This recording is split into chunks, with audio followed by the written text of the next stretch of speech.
Hey everybody, this is Andy's Free Guitar Chart Videos. I want to get it rolling tonight, and I had a chart that I made last night, and it's called Chart 202.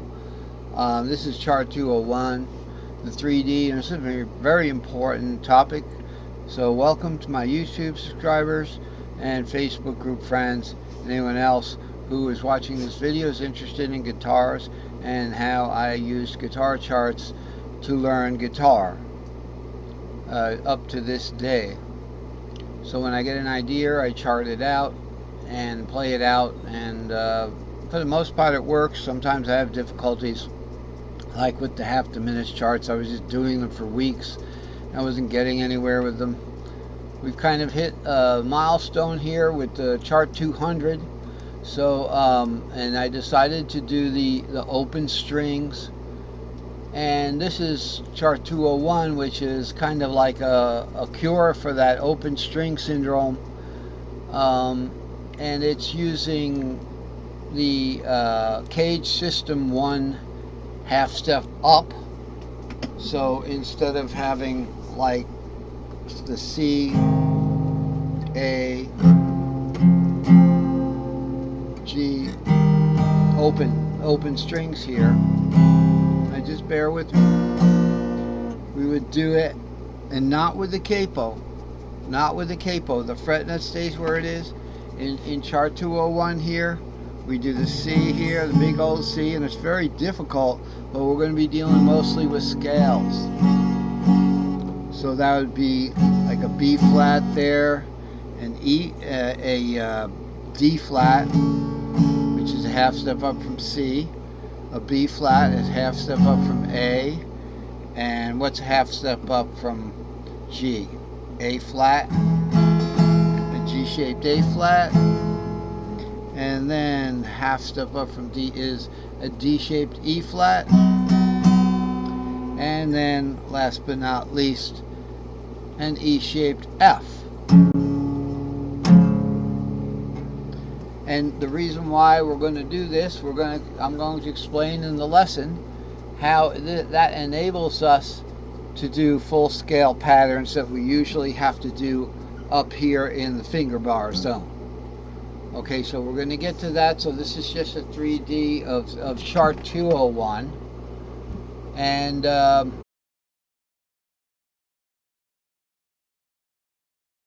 C minor shape.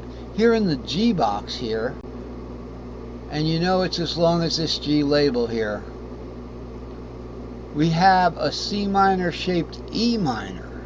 It's only one whole step up from the C minor shaped D minor, right? So let's look at that C minor shaped E minor. E minor, 3, 5, 7. Second inversion is going to be 7, 3, 5. C shapes start on second inversion. So here's our 7, 3, 5, 7, 3, and then 5. Going into the A box where it is welcome. Okay? So it's really welcome in that box because we've got a half shape here. We drew a fret nut. We cut the A box in half there. Remember what the A box was. Okay, if we wanted to simplify that a little bit, clarify that. There's our entire A box. These are not playable. So if we want to reach the 7, the 3, and the 5, we've got to get them right down here. See, we got it 7, 3, 6 rather. 7, 3, 6 right there. So we play the same pattern, leaving this part off and adding it here. And that's kind of difficult. It takes a lot of practice, and for those of you who know how to do it, I would ask you, how would you teach that? How would you teach those modified scales? Well, I have a way to do it, and that's what we're talking about here. That's what I'm going to try and show you today. Okay, so let's cut to the chase. Nothing like cutting to the chase. A lot of times I can do nothing but move laterally, digress, do anything but cut to the chase. You know what cut to the chase means. We'll go to the new stuff and then work backwards from that.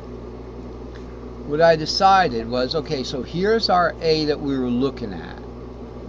Okay, and remember we were talking about that 736 there.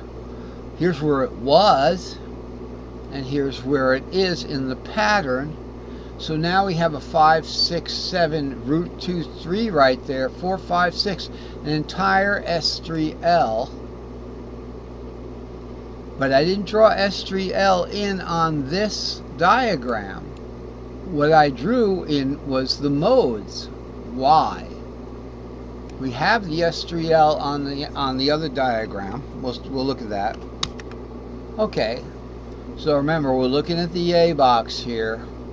I don't want to zoom in too much on it, because I'm losing time like that. Space time, huh? So here's our X3XL. So here's this nice X3XL, this 5, 6, 7, because we moved these guys over to here, right? We've got a nice S3XL there. 5, 6,